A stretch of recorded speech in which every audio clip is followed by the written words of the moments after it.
Good evening, classmates and Professor H. My name is Amina Lewis, and I am doing my presentation this evening on Formalist strategy. During this assignment, I really didn't understand what this strategy was all about, didn't understand how this strategy could be used in literature, poems, or in different types of texts, and didn't understand what they was really looking for when it came to the formalist strategy.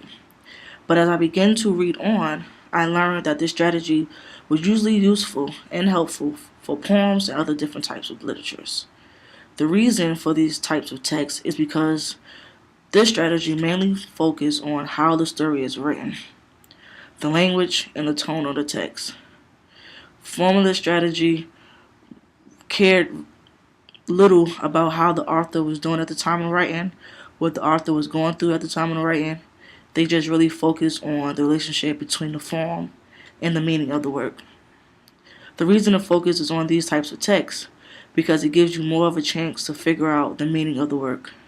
If we were to try and explain the meaning of a biography or autobiography or historical events, it would be hard or impossible to do so.